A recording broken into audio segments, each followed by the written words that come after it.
All right, so this one is a 4 or 5 year old, I believe, paint that I have that is actually a real sweetheart, and started him from pretty green, and we're just getting him.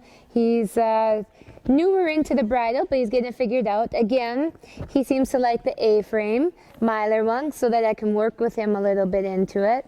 And so that's the one that we choose to use on him. We are right now more into his snaffle and draw reins, as we're working on rounding his back just to help loosen that tight rubber band over the top line, and teach the horse how to go through his back instead of move through his legs and underbelly. So anyhow, he is, I forget what his breeding is, so I'll have to put that out there. But he's been here for probably about 6 months or something like that. So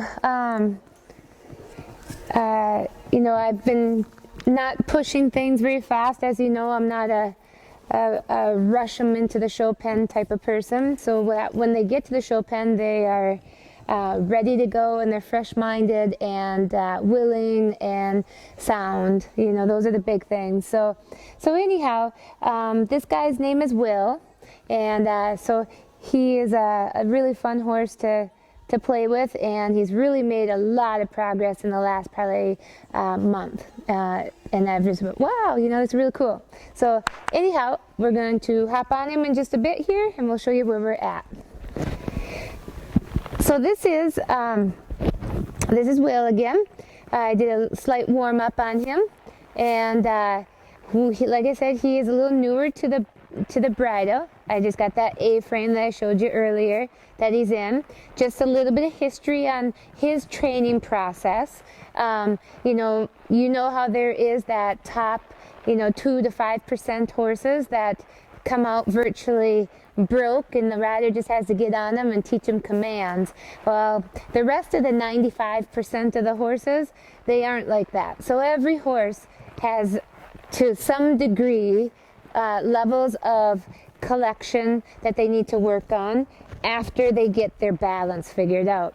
So with this guy, he happened to be, when he first came in, what I call a little more extreme of a upside down banana instead of right side up. So he has come a long way in a quite short time, actually, considering how far we had to go from the other. So he was green broke when he came in, and now he's gone from that to being worked in a snaffle and draw reins to now just new into the bridle, and he's accepting it pretty good. As you know, most horses are a little more tense and tight when they go into a bridle, and so just because that chin strap kind of works on them and makes them feel a little bit more unsure about things. And so that's where this guy is at right now, is just learning how to not be overreactive, and he's a little more sensitive, so he listens to my voice a little more. So I need to talk a little bit more when I ride him, and that. He's one that is, as he gets more comfortable with what he's doing, he needs to just keep on breathing deep breaths as he's doing his riding, so that he can feel comfortable and relaxed, and go from there. His best asset and worst asset all at the same time is that he's a perfectionist. So if anything, he's going to try too hard and screw up by trying too hard. So the deal with him is that you're going to want to make sure that you stay very patient with him. He knows what to do now. He is at that 3/4 point of the program, and he knows how to get there, where we want him. He just needs to learn how to hold it and be strong. So it really is at a point of more like muscle memory at this point, and strength. And so if you can focus on that, you're going to have you're going to have a horse ready to show this spring. So he is a perfect finishing project to put that little bit of finishing on him over the winter. And he's a clean, true mover. He's got a nice hock and decent front leg. And when he hangs that neck out there, he can look absolutely adorable and elegant and soft. So it really, he's what I would call a horse that's perfect for somebody to take on and finish off. So we'll ask him out for a lope.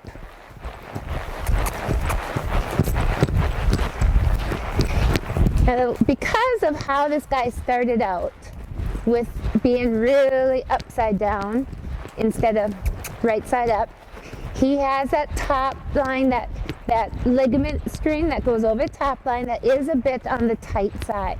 So you will see me collecting him down and stretching him into it until I feel it break and his back lifts and he comes back to me, and then I'll soften out. And then he'll lose his balance a little bit, and then I'll ask him to regroup, come back to me, and then let him back out after he shifts and comes back around. Then I'll ask him to soften again. And it's pretty much just keep on repeating it, reminding him over and over. This is where it is the more, what do they call it? This is the part where they say it's the wet saddle pads, just riding it. Because he's not really at that point where he needs to learn anything more. He knows what to do. So all he needs a person to do is come in and just put the, come on honey. He's second guessing when I'm talking like this because I'm not able to concentrate. Oh, and the multitasking thing. He does need to work on pooping and loping at the same time, so. But all he really needs is just more of that same old, same old. Just repeat the cue, ask him to sit back so that he sits on his back end, rounds his back, and then relaxes out into it. And that's where you see the tight looking neck, is because that ligament is pulling really tight.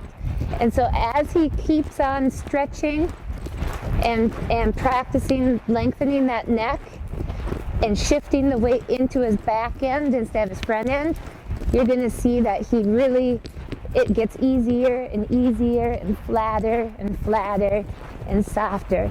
And all of that affects his legs as well. So this guy can have some pretty slow legs for the most part when he is loping along, when he is stretching that neck out. Obviously, when I'm holding him here, he's going to have a little bit more tightness in his front legs and through his back because he's working hard and trying really hard to do what I'm asking him to do. So then your job isn't to have to try to train him. Your job is simply to just keep reminding him where it is that you want him. And just sit back here, let him do the work, while you just be the reminder. You be the puppet, the puppeteer, and he's your puppet. Asking him to sit back and relax. At the same time, breathe, and just let it go out. As his back and base neck and haunches develop more, he will flatten that neckline out, and it will get softer and flatter and prettier, and it'll hang like a swan when it's done.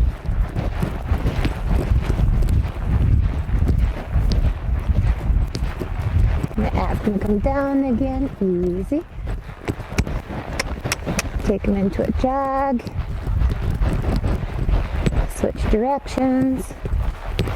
Now this little guy could be he actually is a natural born Ferrari. He's compact and strong, very connected to himself, and unlike a lawn horse that's lazy and and that and hollow. This guy is more the compact tight. So I have one Cadillac and I have one Ferrari. So this is my Ferrari horse. As far as, it doesn't mean that they're hot rod type of thing, but they have more, he's very connected to his body. How's that sound? And he can do things more athletically, in the sense of, how do I describe it? So I don't want people picturing speed. That's not, a Cadillac is slow and the other is not.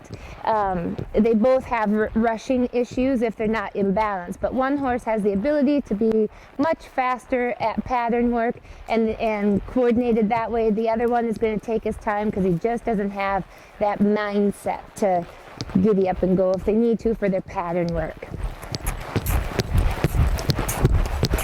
So this guy's going to be an excellent pattern horse. And then when he is finished out, he's going to be a really good rail horse. So here I'm just working on that top line just to relax it down a little bit, encouraging him to stretch into it.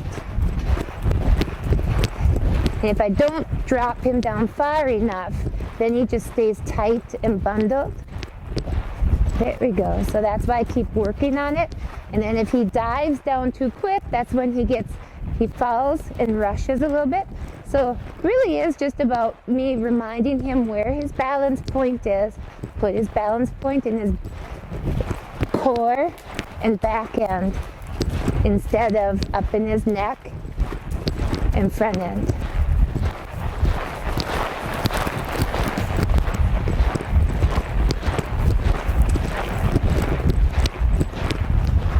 Easy. Good. Come back around over here. Just do a little bit of a turn.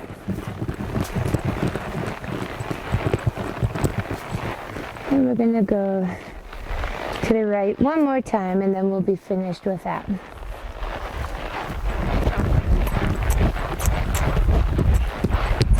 Oop. Over try. Good boy. Stay with me. He's got that big hock, so that's where he's trying. He needs to relax it so that it sinks instead of drives him too fast forward. When it sinks, it becomes an amazing anchor. When it doesn't sink, then it becomes a driver that we don't want. So that's where he's at right now, is learning to shift it down into the ground as an anchor. And that depth gives him a lot of hold on the ground, which is really nice. But it means stretching those glutes and hams, and they have to work pretty hard.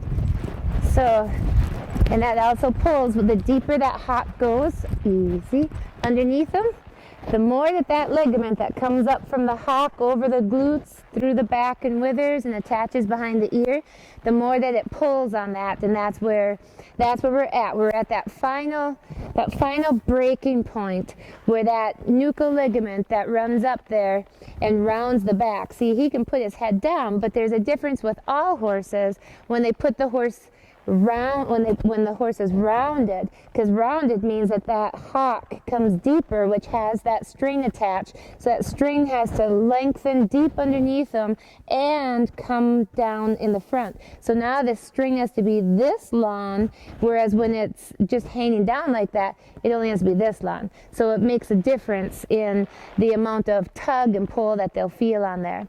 So anyhow, but this guy, like I said, he is in the bridle now. He's still a little uncomfortable about it, but that's just a time thing. And, he knows what to do, and it's just a matter of reminding him at times so that it just becomes everyday type of stuff for him. So the hard work is gone. Now it's the easy, fun stuff where it's just in the saddle and just repeat and repeat and repeat. So anyhow, we're going to do a little bit of showmanship footage so that you can see that, and then we'll be done. So if you are interested in him, please give us a call at 218-251-2470. Thank you.